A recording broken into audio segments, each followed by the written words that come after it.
Okay, guys, here we go. So it looks like Trump has pulled the trigger and attacked Iran, a sovereign nation. The attack was completely unprovoked.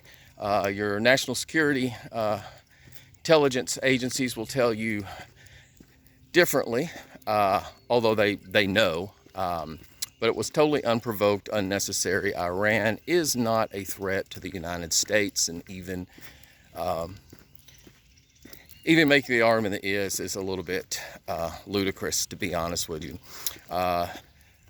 Looks like Iran's nuclear facilities were hit. Those are not nuclear weapon facilities, by the way, but nuclear power facilities that all six International Atomic Agency departments have said that Iran is nowhere close to nuclear bomb capabilities. We know that. In fact, our national security and national intelligence agencies have agreed. So that's not the issue. The issue typically here was pretty much Trump ceding our military to Benjamin Netanyahu, who basically started and is trying to start a war with Iran, or at least a significant altercation with Iran. This is the same guy who basically in the last 18 months, although initially justified, over the 18 months has bombed 6 different countries and has had a civilian casualty of about 100,000, 80,000 of those in Gaza alone. So these attacks, they come with a tremendous human cost that does not make the United States safer. So again, this was not really Trump. Trump is not that bright, and he knows nothing about Iran, the history of the Iran-Israeli conflict. He's left to the people that he surrounded himself to make these decisions, and these are very, very, really bad people. They're everybody from the Secretary of State down to our brilliant Secretary of Defense, who's a recovering alcoholic and former Fox News host. These folks have very hawkish mindsets. They want to expand the American empire. What's even worse is their religious philosophies, which on their face is fine, but when you use your religious philosophy to influence foreign policy, put you in the same category as Iran and a lot of the fundamentalist regimes across the world. And their philosophy is one of pretty much evangelical nationalism, if you want to call that, to where they believe that there'll be a great last conflict, probably initiated by Israel. It will usher in the second coming of Jesus Christ, and those who believe will all gather peacefully and live out their lives in modern day Israel. The rest of us are doomed to hell. That's legit religious beliefs that's influencing this White House and Donald Trump. So there you go. Trump in a million years would have never attacked Iran if left to his own devices. But again, unfortunately, just with the same with immigration policy, this is not Trump. This is the people that he surrounded himself with, who are unfortunately very ill-advised and very bad folks who have a philosophy that just does not match up with the American people. The American people are not looking for another conflict.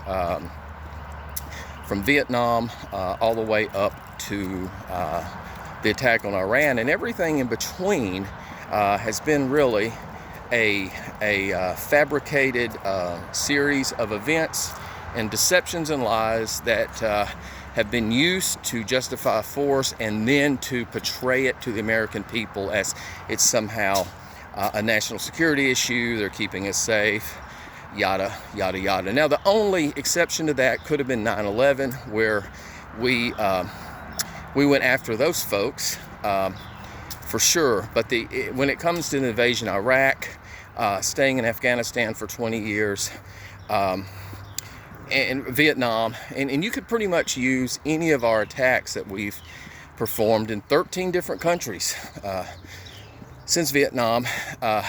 Most of them are based on fabrication and lies by our own national security departments. So there you go. This is really something better left to Congress. The Congressional War Powers Act basically wants a president to make his case to Congress before he attacks a sovereign nation. Obviously, Congress would not have approved this as a whole.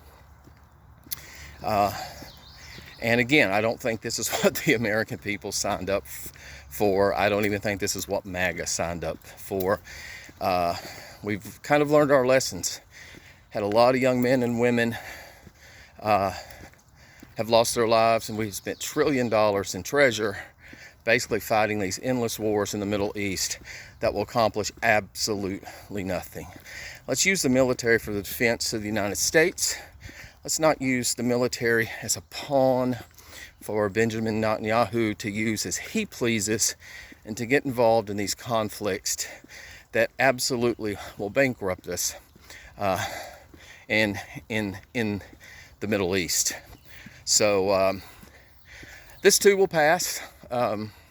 We'll see what happens. We're just going to have to deal with the fact that we have a very kind of bombastic, easily manipulated, and easily fooled leader that, on a whim, if he thinks it will make him look strong and tough, he will act out in ways that will permanently hurt the United States, for sure. This has left us on an island with few real allies. It's pretty much the United States and Israel. The European nations with Canada and Australia. And then the other basket, the third basket, would be, this really probably ends up well for Russia, China. You can put them in the basket with Iran, who have really, really big influence across the world. So we're on an island now. It's definitely not good in a global economy. This isn't the 1940s. We can't bomb our way to prosperity or peace. You're going to hear the word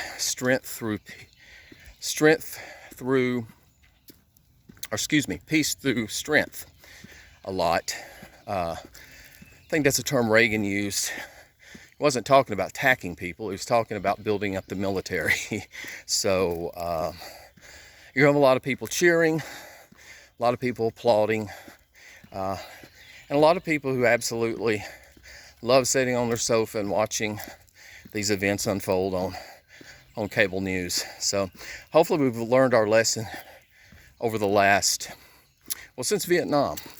Mistake after mistake after mistake, and our government lying to us about rationale for invasions, bombings, etc.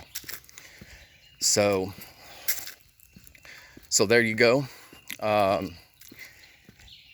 Gosh, I don't know, what do we got? 40 plus months left of this administration, and it's going to be wild, but again, this is just a small blip in history. This bunch will be gone, and hopefully we'll have some back in power people who can actually make deals.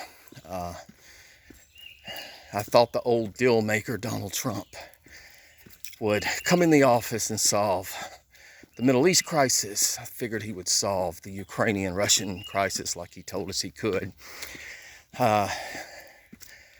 He's not going to be able to because he can't make a deal. If he could, he wouldn't have filed for bankruptcy 5 times.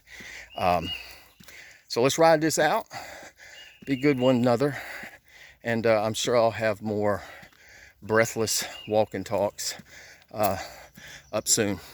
Feel free to comment, call me an idiot, agree with me, no big deal. It's all about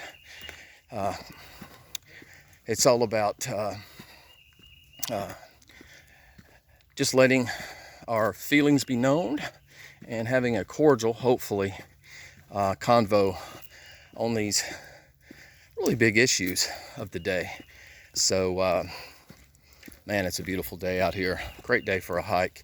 Most of these videos I'll do while hiking. So, hey, leave a comment and tell me how on point I am, or tell me where I'm wrong. That's okay. We all have different opinions, and as long as we keep it cordial.